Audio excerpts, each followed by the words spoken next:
வணக்கம், வணக்கம், வணக்கம் நண்பர்களே. நடிகை விஜயலட்சுமி மீது பரபரப்பு புகார். அடுத்தடுத்து நடக்கும் திருப்பங்கள். என்ன இந்த செய்தி இருக்கு அப்படின்றத முழுமையா பார்க்கறதுக்கு முன்னாடி, நம்ம சேனல மட்டும் சப்ஸ்கிரைப் பண்ணி, பெல் ஐகான கிளிக் பண்ணி வச்சுக்கோங்க.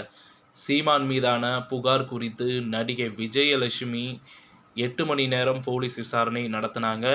போலீசாரின் இந்த விசாரணையின் போது ஆடியோ ஆதாரங்கள், வங்கி பண பரிவர்த்தனை, ஹோட்டல் அறையில் தங்கிய ஆதாரங்களை நடிகை விஜயலட்சுமி அளித்திருக்கிறாங்க.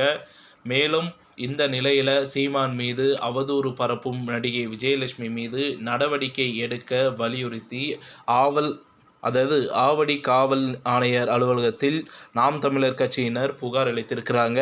அதேபோல் சிவகங்கை எஸ்பி அலுவலகத்தில் நடிகை விஜயலட்சுமி மீது நடவடிக்கை எடுக்க கோரி நாம் தமிழர் கட்சி மகளிர் அணி புகார் அளிச்சிருக்கிறாங்க. சீமான் மீது நடிகை விஜயலட்சுமி அவதூறு பரப்பி வருவதாகவும், அவர் மீது கடுமையான நடவடிக்கை எடுக்க வேண்டும் என்றும் அந்த மனுவில் தெரிவிக்கப்பட்டுள்ளது.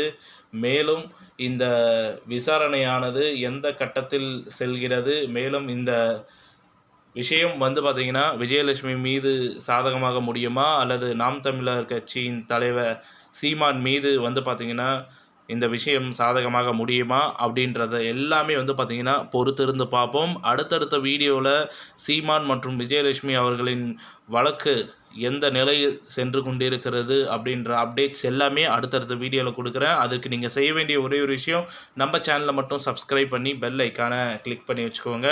மறக்காமல் இந்த வீடியோ பிடிச்சா லைக், ஷேர் பண்ணுங்கள். நன்றி, வணக்கம்.